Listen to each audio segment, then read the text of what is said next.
Demolition થયું, ત્યાંના સ્થાનિક લોકોની વેદનાઓ, મોટી ઉંમરના વ્યક્તિઓનું રડવું, બાળકોની ચીચિયારીઓ અને સ્થાનિકોની જે માયુસી હતી તે જોતાં આપણને 4 દી જમવાનું પણ ન ભાવે.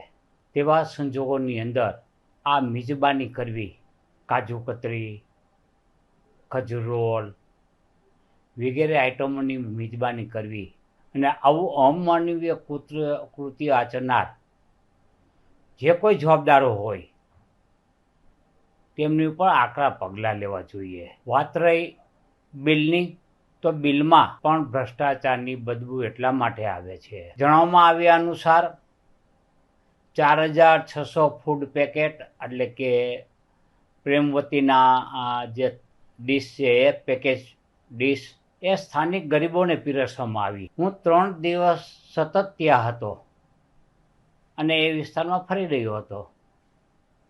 આવી એક પણ ડીશનું વિતરણ સ્થાનિક જેના મકાનો પડી રહ્યા હતા એને કરવામાં આવેલ નથી. આપ મીડિયા પણ ત્યાં જઈને સ્થાનિક લોકોને પૂછી શકો છો. સ્થાનિક લોકોએ ત્યાં સ્થાનિક મંડળો હોય છે તેઓએ ત્યાં જાહેર રસોડાઓ ખોલ્યા હતા. રાજકોટના દુઃખ નિવારણ ગુરુદ્વારા તરફથી મેટાડોર ભરીને ગાંઠિયા અને પાણીની વ્યવસ્થા કરવામાં આવેલ.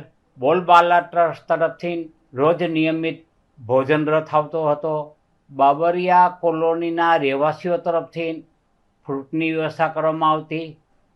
SS ભાવનગરની એક સંસ્થા છે NGO, એના તરફથી પણ પેકેટો ફૂડ અને પાણીની વ્યવસ્થા કરવામાં આવેલ. આવી અનેક સંસ્થાઓ હતી. તેઓ સ્થાનિક લોકોની વહારે ગયા હતા. તેવા વખતે માત્ર સ્થાનિક લોકોને નહીં પરંતુ તમામ જે સ્થાનિક લોકો હતા તેને અને ઉપલબ્ધ જે સ્ટાફ હતો તેમને પણ આ વ્યવસ્થાનો લાભ આપવામાં આવેલ. ત્યારે આવી મોટી રકમનું બિલ અને તે પણ કાજુ કતરી વગેરે મીઠાઈનું બિલ એ ગળે ઉતરે તેવું નથી. એટલે આમાં પણ 4600 જે ગણવામાં આવ્યા સ્થાનિકોને પીરસવામાં આવ્યું છે તે તદ્દન ઉપજાવી કાઢેલ છે. આની તપાસ થવી જોઈએ અને જે લોકોએ આમાં ભ્રષ્ટાચાર આદર્યો હોય તેમને સખત નસીહત પહોંચાડવી જોઈએ.